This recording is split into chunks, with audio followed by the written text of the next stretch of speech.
Tanari from the Jimmy Carter Presidential Library and Museum in Atlanta, Georgia. So I oversee education programs, outreach, and our volunteer opportunities at the library. Happy to be with you here today to talk about the Camp David Peace Accords. I'm sure many are familiar with them. Perhaps today you can view them through a different lens, and I think I have a great presentation that works for either students or instructors that you can use. So let me go ahead and get my screen up to get my presentation.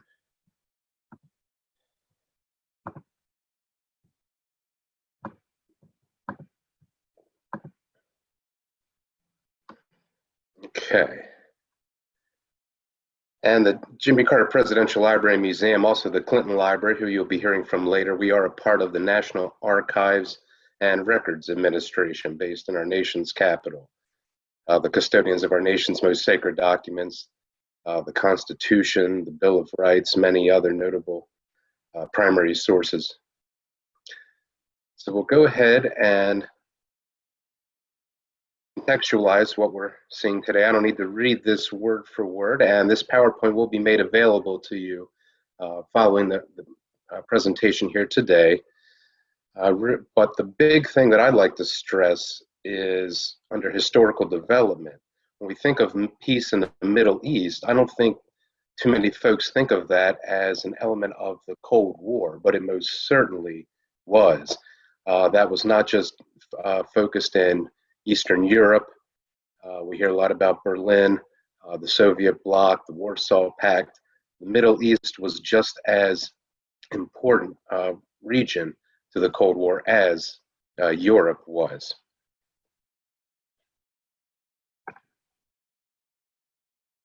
And just to provide an overview of the Camp David Peace Accords hosted at Presidential Retreat in Maryland, close proximity to Washington, D.C. In case you're wondering, David was President Eisenhower's grandson. President Eisenhower named it after that person and his family. These accords were 13 days from September 5th to 17th, 1978.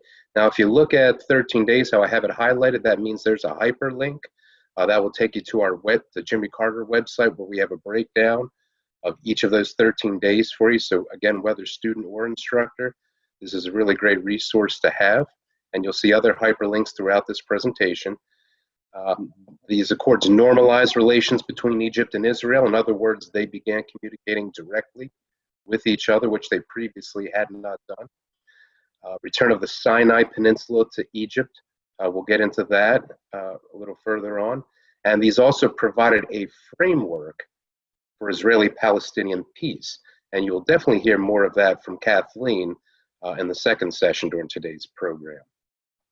And just about all of the sources you'll be seeing in this presentation are from the collections of either the National Archives or the Carter Library. Now, again, some more context. Why are we talking about this at the presidential libraries? Because the Constitution says that it is the president who will make treaties provided 2/3 of the senators present concur. So right there we see not just defining the president's role, we also see the Constitution almost mandating the branches of government to cooperate and work together to accomplish things such as treaties. The president's also responsible for appointing the ambassadors, such as our national security advisor, Secretary of State, who play a large role in the Camp David Accords. And the president is also the person to receive ambassadors and other public ministers. We may have just as easily have said the Secretary of State or the Vice President, Speaker of the House, Architect of the Capitol, Archivist of the United States, but it does say the president will receive ambassadors and other ministers, as we see President Carter there receiving Prime Minister Menachem Begin at the White House. Now, getting back to, and this is we'll have an overview that will also apply to Kathleen's portion of the program today.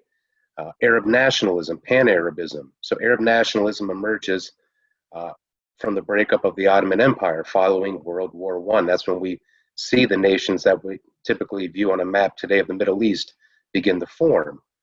not to be confused with pan-Arabism. That calls for unity among those nations that formed out of the Ottoman Empire. And they had formed against quote unquote colonial tendencies and imperial powers. Now, the United States, after World War I and World War II, that's really when we get on the global stage. We're rebuilding Europe. The Marshall Plan provided $12 billion in aid, which is over $100 billion today. Formulation of the North Atlantic Treaty Organization in response to growing Soviet influences, both of those under the watch of President Harry S. Truman. The Soviets, more or less mirroring United States efforts, they tightened their grip on Eastern Europe. The nations they occupied during the Second World War, they formed the Warsaw Pact in response to NATO, including those nations that you see there on the bottom left of your screen. Sites like we're seeing in the documents here became commonplace, particularly in the city of Berlin, which was a divided city within a divided nation within East Germany.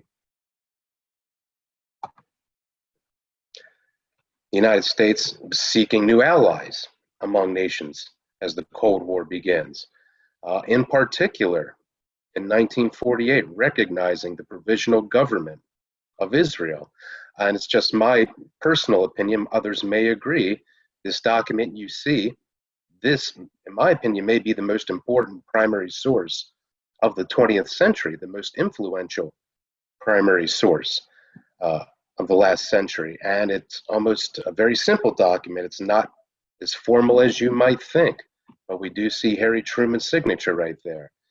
Next day after that was signed, the first Arab-Israeli conflict begun. And you'll also see an opportunity where you can look further into the United States de jure recognition of the State of Israel the following year, 1949. But that's something you can do on your own. We won't get into that today. And here's just a summary of the Arab-Israeli conflicts that occurred in the decades preceding the Camp David Accords. As we mentioned, 1948, first war after Israel is recognized by the United States. 1956, nationalization of the Suez Canal by Anwar Sadat's predecessor, Egyptian President Nasser. The big one is the Six-Day War in 1967. That is where Israel has a decisive victory and comes to occupy the territories that will be at stake in the Camp David Accords, and then later in President Clinton's negotiations. 1970, the big one here, again in that Cold War lens, Israel shoots down 5 Soviet aircraft. Now that did not turn into something bigger, more expansive, but there was that possibility. And I believe politicians in the United States are thinking maybe next time this happens, the Soviets will then respond against a U.S. ally, perhaps somewhere else, maybe South Korea. We don't know. Maybe it will be something directly involving the United States. So again, that's why this Middle East piece is definitely under that umbrella of the Cold War. It was a critical tinderbox that we did not want to see go off.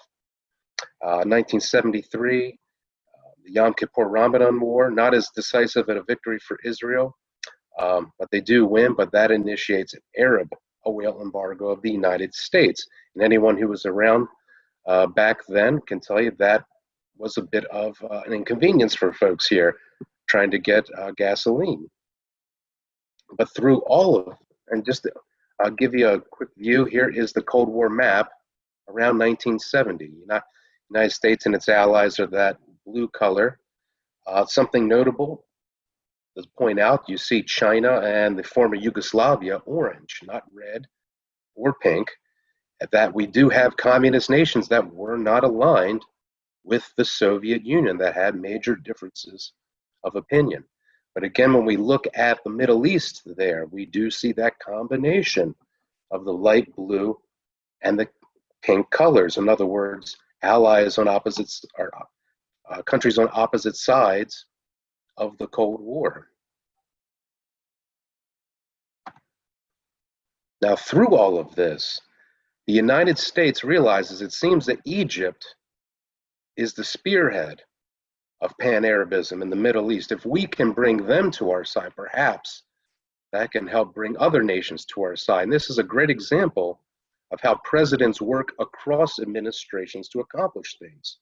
It's seldom that any major diplomatic accomplishment of any president just happens within that administration. It is typically building upon the work of those that came before them. And here we have a great example of how, beginning in the Nixon administration, we began courting Egypt to bring them over to the Western fold in the Cold War. There were Soviet advisors in Egypt at that time. After SALT, or the Strategic Arms Limitations Treaty, is signed by Nixon and Brezhnev, Soviet Union doesn't deliver on the arms. Egypt expels those Soviet military personnel. I think they eventually get the weapons they wanted from them, but at that point, Sadat is now moving towards a free market system, almost a nod to the West. President Gerald Ford, who we see there pictured with Anwar Sadat, continues to build that relationship. The Arab oil embargo is lifted in 1974, and Ford's successor, Jimmy Carter, he continues building on that relationship in a very personal way. We see examples here of a personal letter from President Carter to Anwar Sadat. And it's very humbling language, just a few things to highlight. In the bottom of the first paragraph, we have reached such a moment, I need your help. At the end of the letter on the second page, this is a personal appeal for your support. My very best wishes to you and your family, your friend, not sincerely, respectfully, yours in diplomacy, but your friend. So Carter and Sadat build a very close relationship going into these peace talks. And Carter is doing his homework. We see a briefing here from his national security advisor telling him what it is he needs to be talking about, or maybe what it is he shouldn't be talking about with Israeli Prime Minister Menachem Begin. And a great source you can examine for further details on the role of intelligence is through the CIA and documents that have been unclassified since, and there's a link for that you see in the bottom left. But going into this, the big things, as we mentioned, that 6-day war, that's really a critical moment that really sets up most of the negotiations that are happening here in the Camp David Accords. Carter's got support from some senators. The Constitution, again, does mandate 2/3 of the Senate approve ratification of any treaty or agreement with a foreign nation. So we see that there. But something notable, that it says the United States does not intend to present the nations involved with a plan or a timetable or a map. So these senators are saying, we more or less want Jimmy Carter going here as a mediator, just a referee. This isn't our peace agreement. It's going to be Egypt and Israel's if they get one at all. So that does definitely change, as we'll see. Press going into this, there's a lot of other problems happening in the country. Again, most Americans are not seeing this through a Cold War lens, the same as they are news from East Berlin and West Berlin. But that time we have stagnant unemployment, inflation, money's worth less, or stagflation as it was called. The energy crisis, fuel shortages are negatively impacting American households. Again, many folks with us today might have been around then, might remember those long gas lines. So why is it important for Egypt and Israel to not be at war? And in the source that we see there, I think we can see some plays on what the press thinks metaphorically will be happening at Camp David. But keep that bottom right illustration in mind there. We'll come back to that. Again, we see the board is set. We see a map of Camp David, just so you know that's how that looks from above, and that's tucked away again in Western Maryland, about a half hour from the Capitol. But I encourage folks to examine where folks were assigned during this. President Carter at the Aspen Lodge, lower right-hand corner. Birch Lodge, Prime Minister Begin, which is above to the left from Aspen. Above to the right is Dogwood, where President Sadat. So we see them at a bit of a distance, but for the rest of the folks, we almost see them being intermingled everywhere. Something important to note, the press was kept out of any of these meetings for the 13 days while they were happening. They are housed in those barracks way up at the top, but were not provided access. So they were kind of in the dark during this. You can imagine what reporting might have been like, not having any facts going on of what was going on. Again, President Carter's daily diary, we'll refer to those here. That's a great resource on the Carter Library website. First stage is very calm. Respective delegations are arriving from Egypt and Israel, showing them around Camp David, settling in, nothing too exciting there. Again, we get into the meat of this. It's trying to rewind the outcome of that 6-day war. And there in that map to the right, you can see those areas that Israel came to occupy: the Sinai Peninsula, Gaza Strip, the Golan Heights, and the West Bank. Sadat is adamant about removal of Israeli settlements from that Sinai Peninsula. Menachem Begin, on the other hand, campaigned on a promise that he would retire in an Israeli settlement on the Sinai Peninsula.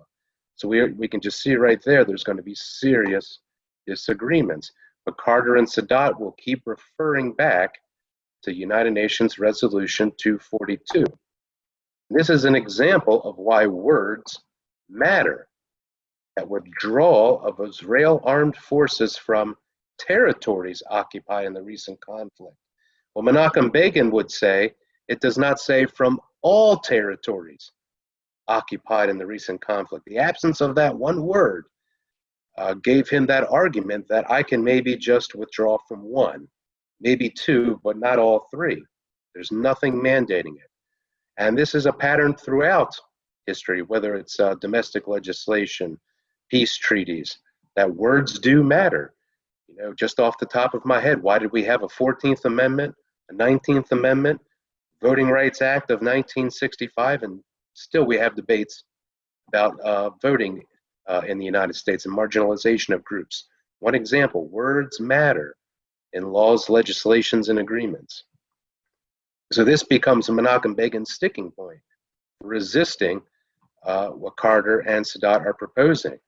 And there again, we see that cartoon, Carter getting roasted between the two. It literally happens. In fact, the picture we see to the right, the first meeting they have, Carter recalls Sadat airing the grievances of Egypt for an hour, Menachem Begin providing a proportional response, airing the grievances of Israel. Carter comes to realize that's not going to be a great strategy, having them in the room and this back and forth. So he decides that they will meet individually with leaders and their respective delegations for the duration of the summit. And that is a big game changer. And I think it is a successful move for President Carter. Now he tries to provide some levity at one point.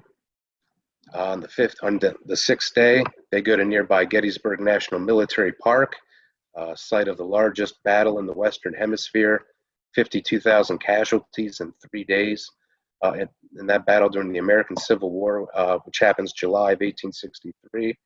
And Carter tries to use that as a somber warning that more of this is to come for your nations if we do not figure this out here. Interestingly enough, Sadat knew details of that battle. Menachem Begin quoted the Gettysburg Address during their visit. The next few days, peace hangs by a thread. They are still deadlocked on the withdrawal of Israel armed forces from those occupied territories. Sadat gets so frustrated that he makes preparations to exit the talks and leave. President Carter has said it became the most uncomfortable confrontation of his lifetime, convincing Anwar Sadat to stay. I had an exclusive privilege of being in audience with President Carter, and I asked him how he convinced him to stay and why that was so uncomfortable. He more or less said, I had built up a great relationship with this person. He wasn't just my counterpoint, he was my friend. And I had to threaten my very good friend to withdraw any support his nation enjoyed from mine if he left these talks. And that would include the friendship being off the table. So again, we see the man in that position making a difference, President Carter, averting disaster, keeping these peace talks going.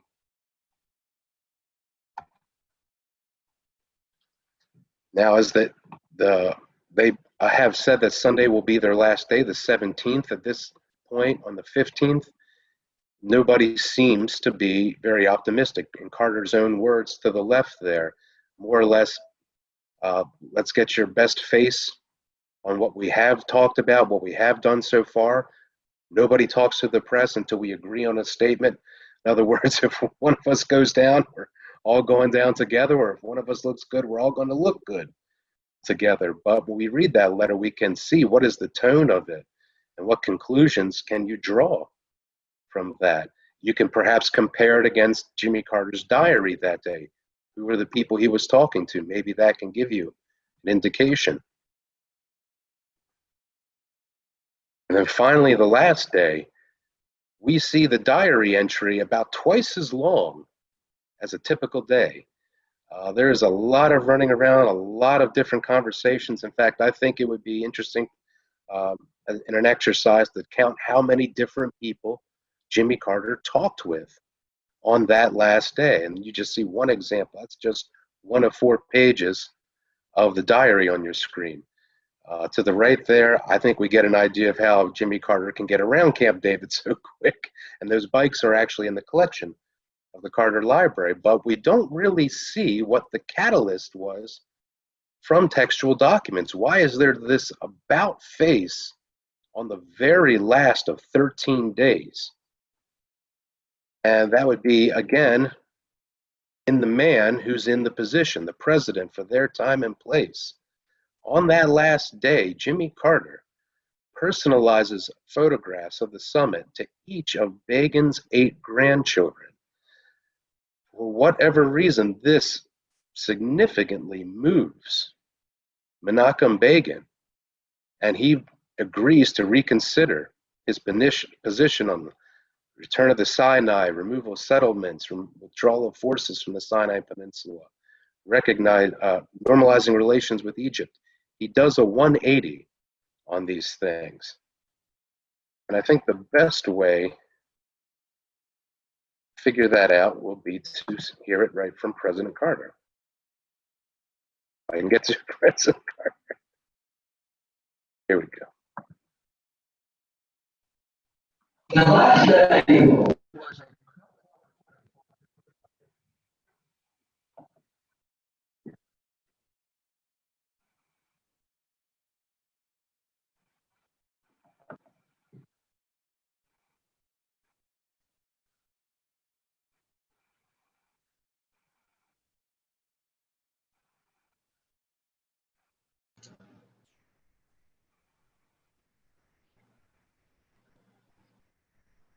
So Josh, this is Kathleen. I probably should have warned you that video doesn't always translate in the Zoom platform.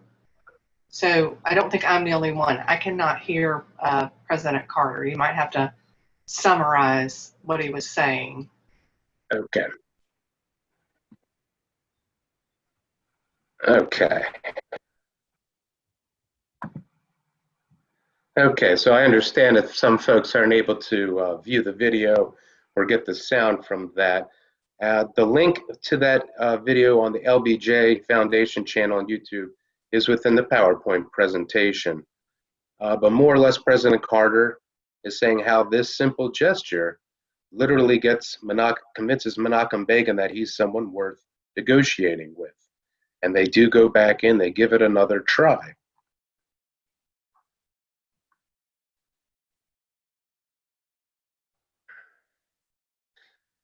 So what they have at the end of the Camp David Peace Accords are 2 different documents. They have a framework for peace in the Middle East. So this is more or less the rough draft they're bringing back to their respective governments for approval, for ratification. They also, what comes out later, March of 1979, that's the final product. That's the framework for the conclusion of a peace treaty between Egypt and Israel. In other words, so that is the one that normalizes relations, withdraws Israeli forces from the Sinai Peninsula, returns that to the nation of Egypt. That agreement is still intact more than 40 years later. Those two nations that had been at war for more than 30 years, at peace now for 4 decades because of this summit at Camp David in 1978, led by President Carter. And again, we see the actions of the president where the Constitution puts him there, but the man in that position makes all the difference in the world. Now, unfortunately, this left Israel-Palestinian peace unresolved. I don't think I have to tell anyone that we have had that conflict and violence continuing for decades. Future U.S. presidents would take up the mantle that Jimmy Carter tried to complete back in 1978, one of them being the 42nd President of the United States, Bill Clinton, and we will be hearing all about his experience in trying to bring peace and stability to that region of the world. Now, for further inquiry, we have the Jimmy Carter website, jimmycarterlibrary.gov. I have these links here. There's a great page under our research tab all about the Camp David Accords. We have, for a teacher looking for lesson plans, under the President's Travels, Unit 10 is all about the Camp David Accords, and those are lessons for all grade levels. Any high school social studies history teachers, we have AP United States History document-based exercise on the Camp David Peace Accords. The National Archives has a host of educator resources. Docs Teach is a great website supported by the National Archives Foundation. Again, for students or teachers, I think it's a great resource. Jimmy Carter has written 3 books, particularly on this subject. We see them listed there. And there's a great video on the National Archives, a framework for peace. It's about 50 minutes long, but it's more or less the signing ceremony and President Carter's remarks on September 17th, 1978. Also, National History Day is coming up. This is a perfect topic that usually fits in most themes the National History Day comes up with. This year's theme, communication and history, the key to understanding, definitely hits the nail on the head. These peace talks don't happen without communication. So I also have a list of suggested Carter topics available you can view. Again, National Archives has National History Day resources, and there's also a link to the National History Day official website. That is all I have. Shalom, y'all. All right, thank you, Josh. I'm going to start sharing my screen now. Does anyone have any questions for Josh while we're transitioning? Yes, now that I can type and see the chat box.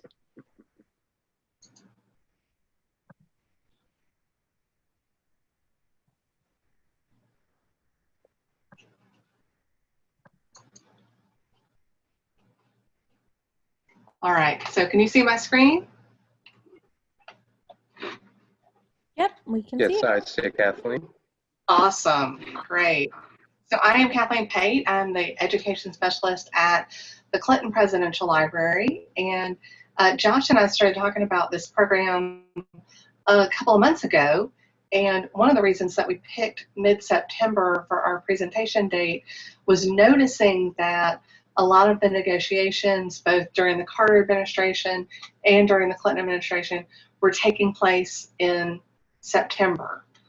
So I'm going to thank you, Josh, for kind of laying all the groundwork there. So Josh basically took you from the beginning of what we call the Middle East up through the Carter administration.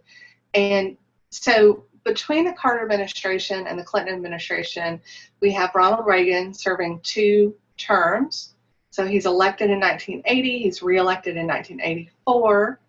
His vice president, George H.W. Bush, is elected in 1988, but loses his reelection bid to President Clinton. President Clinton at the time was the governor of Arkansas. You saw a photo of President Carter and at the time Governor Clinton shaking hands. Their relationship is interesting. When President Carter was in office, one of the unpopular things that he did was to relocate some refugees to Fort Chaffee, which is in Arkansas, and it was not a popular decision. It was not a popular program. So I'm going to talk a little bit about where we pick up with the Clinton administration. If I can there we go. So just kind of looking at the same information that Josh provided, this idea is, the idea here is that we're looking at explaining the ways in which the Clinton administration worked to improve relationships between Israel and Palestine. And it is going to involve Egypt again, but the focus here is Israel and Palestine. And so we see leading up to the Clinton administration, so this is the end of the Reagan administration, this is the time of George H.W. Bush's administration, there's a war in Lebanon, there's incredible violence. Israel deploys 80,000 troops, and over 6 years, 2,000 Palestinians and 300 Israelis are killed. And so you see this moving image of women confronting soldiers, the one in the center holding a child. So as we move forward, Clinton takes office in January of 1993, and he is able to, through secret meetings in Norway, Oslo, Norway, to get these two sides to the table. And these meetings were incredibly significant. And much to the surprise of the Clinton administration, there's an agreement that both sides can live with in August of 1993. And so there's negotiating. I hate to interrupt, but folks are not seeing your PowerPoint slides advancing. So we haven't seen the presentation go to full screen. Okay. Yeah, we still see your first slide. Interesting, because it's on the big screen.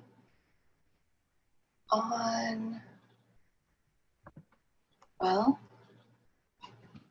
you may just have to do it like this, because when I tell it to present, y'all are not seeing that, is what you're saying. When I do that, you don't see it big. We don't see anything anymore. Or at least I'm not seeing your presentation at all at this point. Okay, awesome. Let me try this again. Okay, so now you see my presentation, but not in presenter view. Is that right? Yeah, we see the first I don't even know how to say that word. We see a slide. You can see your notes at the bottom. It's not. Okay. All right. Well, let's just do something a little fun here. I'll make that as big as I can, because when I present, you're telling me you can't see anything. Is that right? If I do that, you can't see anything. I still see just your slide with the notes. Okay, cool. Well, then we'll just go through it this way. All right. So you saw this part. That was the slide you could see. All right, contextualization. We're learning about the Clinton administration, relationship between Israel and Palestine. You could not see this slide, but perhaps you could see it in your mind's eye because I so described it in such great detail. And then we're Zoom moving. out a little bit just because it cuts off the right side of the slide. Okay. Here. What does that do for you? Yep, that's Is better. that a little better? Okay. Yep. Excellent. All right. So this is happening before Clinton takes office. Clinton takes office.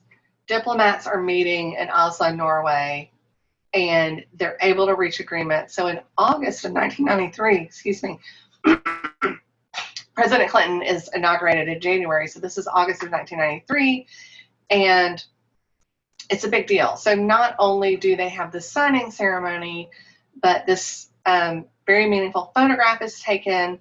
It's a surprise when Arafat and Rabin shake hands. It's a big, big deal. So that's 1993. It's such a big deal that Yasser Arafat, Shimon Peres, and Itzhak Rabin are awarded the Nobel Peace Prize the following year, right? So the Oslo Accords, what they're able to negotiate in 1993, is very significant. So they come back together in 1995, again, meeting in Oslo, and they have another signing. You see President Clinton and some of the other leaders adjusting their tie. Facing away from us is Yasser Arafat, and he is not wearing a tie, so he's watching all of the other gentlemen adjust their ties. So this agreement goes into great detail. It has 31 separate articles of text. It's signed, and a few weeks later, Itzhak Rabin is assassinated. And this really derails the a lot of the peace process, because it's someone who's opposed to this peace that assassinates him.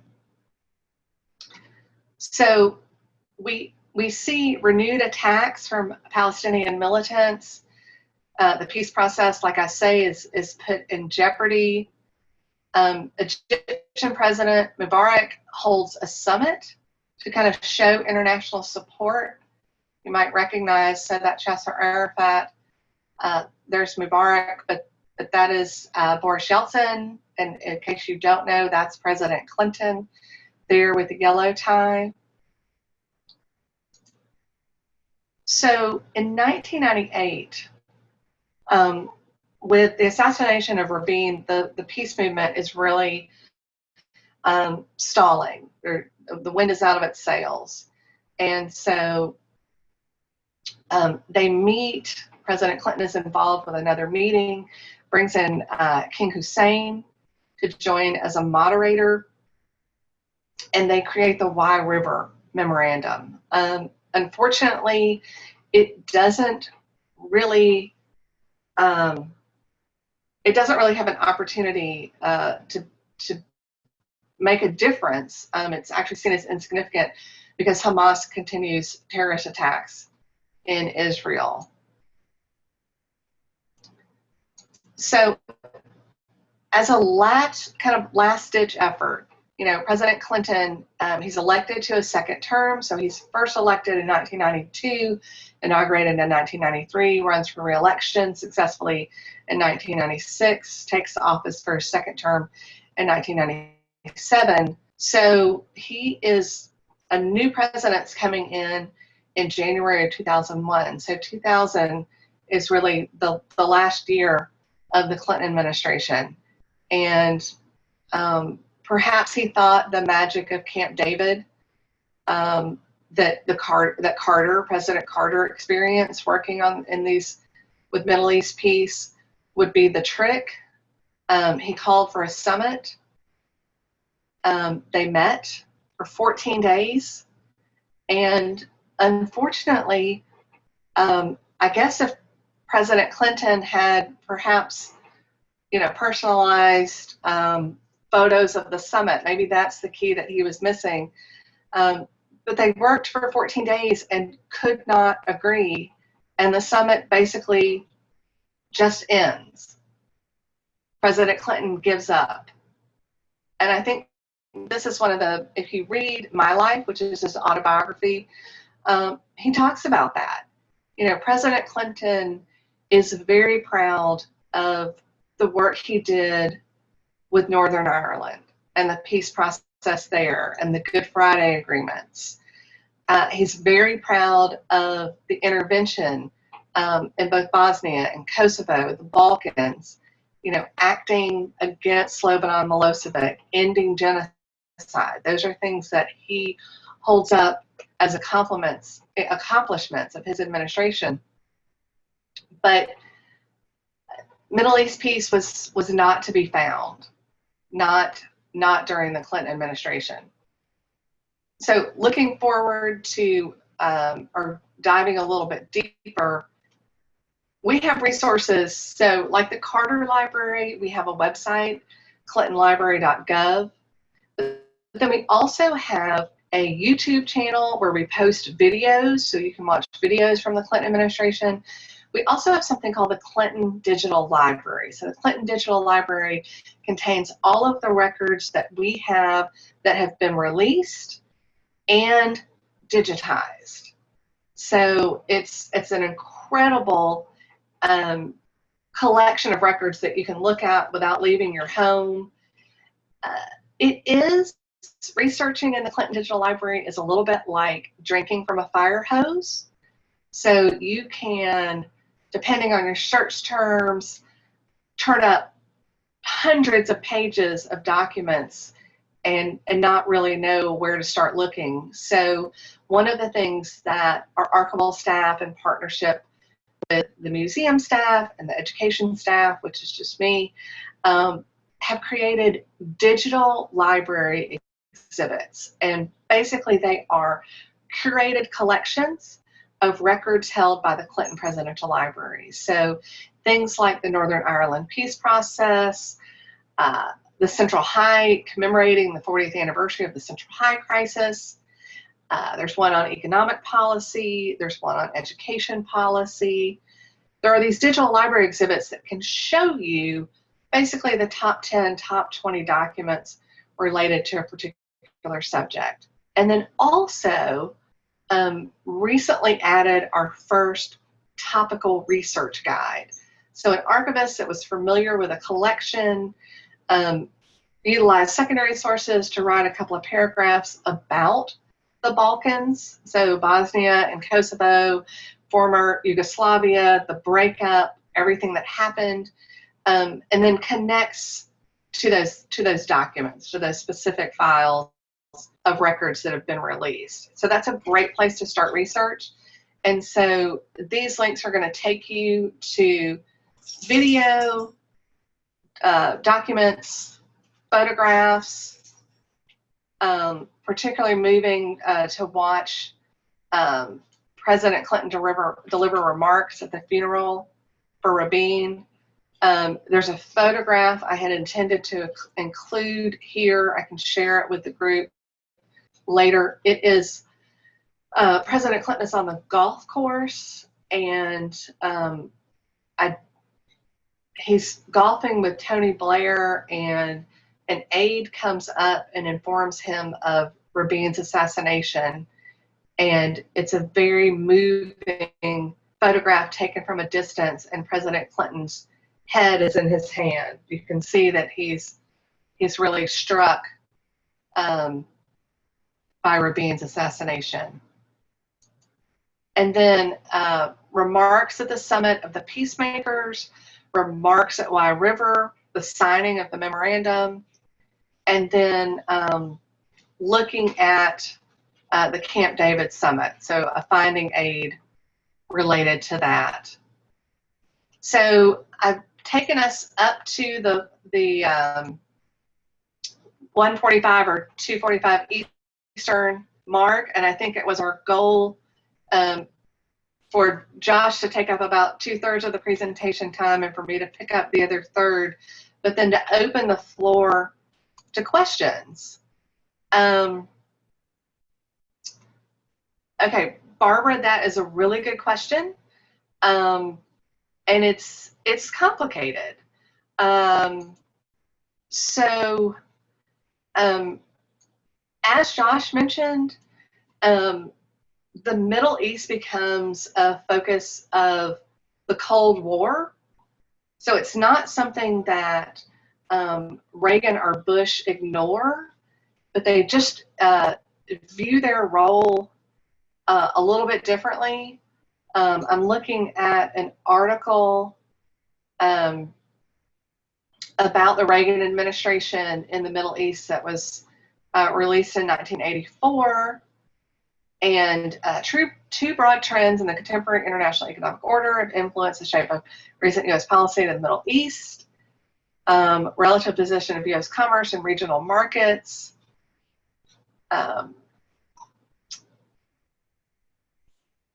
U.S. exports to the Middle East are growing.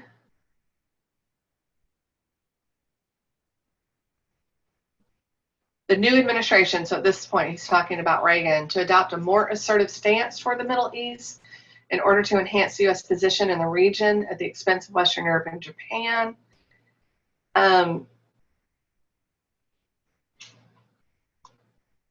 So Reagan views Soviet expansionism as the primary threat. U.S. must attempt to combat this threat by mobilizing an anti-Soviet coalition. Active and direct American military presence must supplement this coalition, and some combination of open trade and investment is going to be the most effective. So really focused on the Soviet Union, the threat from the Soviet Union. August 1981, Reagan welcomed Anwar Sadat, Egyptian president, to Washington with the observation that our, quote, mutual concern for the regional stability of the Middle East is a timely matter for discussion.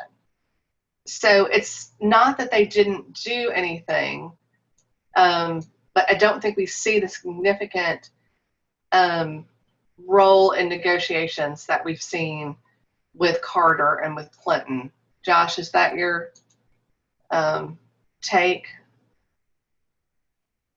Yeah, I just typed a response. I think it's fair to say that all administrations since Carter, well, technically before Carter, whether or not they're having these big summits at Camp David, that they're always working to normalize relations between Israel and its Arab neighbors, because then that means that there's less chance for conflict, global economic interruptions, tangled alliances, whatnot. And we see that happening today in the Trump administration, which undoubtedly is building upon the work of previous administrations, just as those after this one will build on it. So I think it's fair to say there's at least that happening in the background, whether or not we're aware of it. All right, and someone asked about posting the links to the PowerPoint presentations. Those are something that we're going to share with Therese, and she will share with the group so that we make sure that you have these. And the links and the presentations are live, so they're going to take you directly to those resources.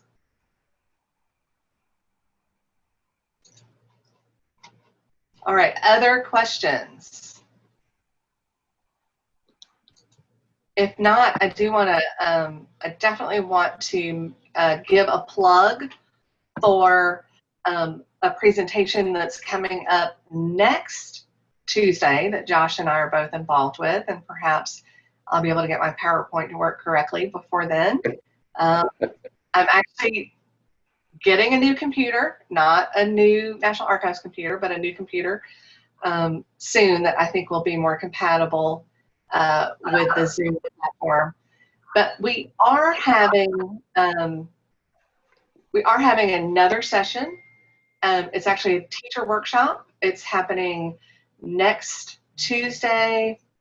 Therese, remind me, is it 4 o'clock Eastern? I can check my calendar. I believe it's still 2 p.m. Eastern.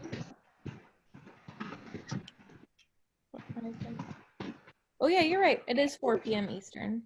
Okay, good, because it's on my calendar for 3. Excellent, which is 4 o'clock Eastern.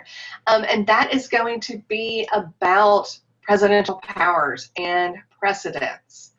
And so I will actually be talking about Kosovo and the War Powers Act. Josh, I think you're talking about the Antiquities Act and how President Carter leveraged that to set aside a big piece of Alaska. Teresa's just put a link to register into the chat.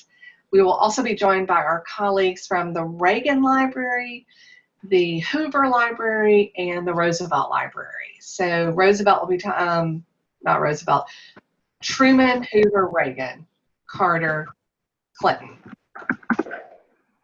Right. So that's correct. Yeah, Truman's going to be talking about the steel crisis. Reagan's going to be talking about the assassination attempt and establishing the succession order, who's in charge. The president is incapacitated.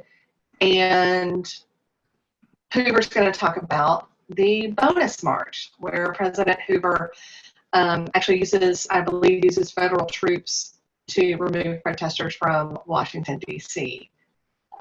So we'll get to learn all about that. That is directed at teachers. It's primarily a teacher workshop, but certainly any enterprising students and or parents are welcome to join us. Like all of the programs that we do, these programs are free, and we are incredibly appreciative of Internet 2, in particular the Presidential Primary Sources Project, PPSP, for hosting us again today and being very patient with us as presenters. All right, other thoughts, comments, questions? You've got us booked for another 7 minutes. Now's the time to put us on the hot seat. Well, we had a question about the importance of current events happening with United Arab Emirates and Bahrain. And in my response, basically, I think anytime we see any nations normalizing their relations is a positive step for the world. That's one less open conflict we have, one less interruption to commerce. That way, one less summit we have to have. So that's always a great positive step. And I think it's fair to say that that's probably being built on work of the previous administrations, whether that was the George W. Bush administration, the Obama administration. We're seeing that fruition now. And hopefully the work of the Trump administration is going to positively impact those that come after this one. Hopefully we see more of these falling in line. To date, Anwar Sadat is still the only Arab leader to visit Israel. And he also addressed the Knesset, their legislative body. Now, he did that as a precursor to the Camp David talks. He's still the only Arab leader to go to Israel more than 40 years later. So maybe there's going to be a big breakthrough. Maybe we're going to see someone from the United Arab Emirates or Bahrain make that trip and become the second one and take away that exclusive honor from Mr. Sadat. So I think that it's very important anytime we see this happening, any region of the world.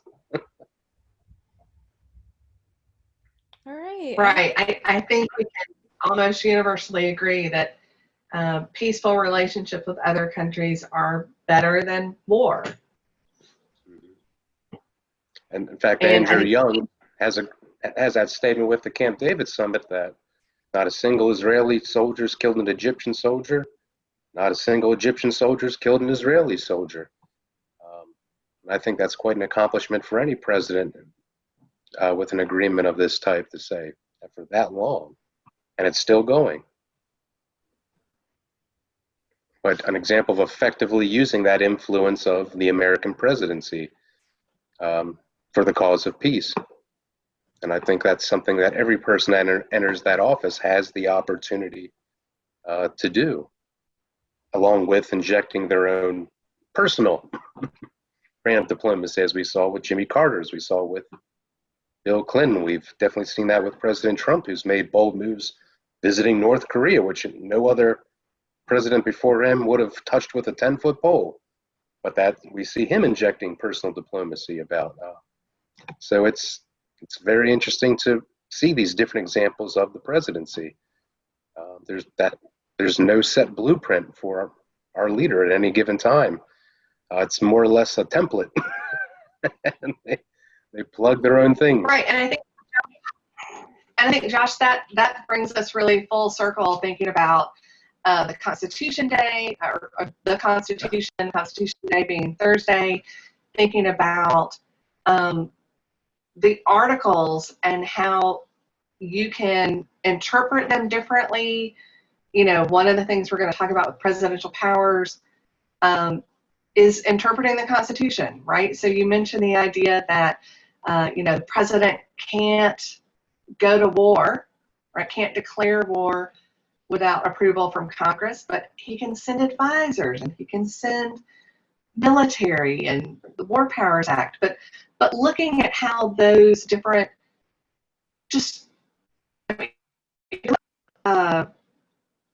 Article 2 of the Constitution, it's very much subject to interpretation. Like, what are my priorities? What are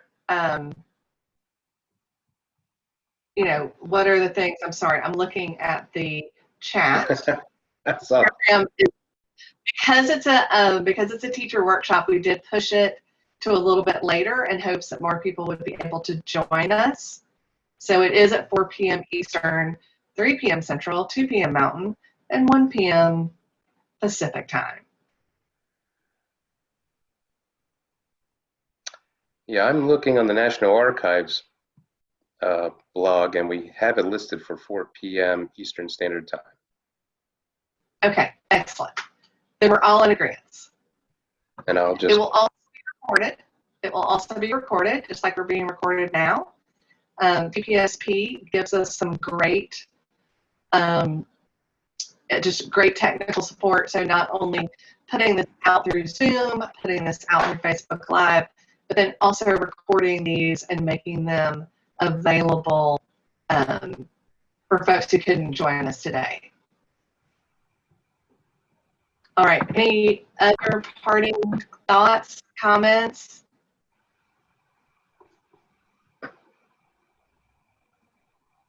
All right. Well, Type now, forever hold your peace. Yes. Or if you think of a question, Josh and I are both available via email. It's just our first name, last name at NARA.gov. And we will be sharing these PowerPoints through Therese. So there's Josh, and there is me. And it is 1:59. So I think we're going to call it a day. All right. Well, thank you so much, Kathleen and Josh. We really appreciate you presenting today. And thank you, everybody who attended. I know some of you sent me emails for the PowerPoints, so I'll pass those on. If you haven't, feel free to get in touch. Thanks again, and have a great afternoon. Thank you.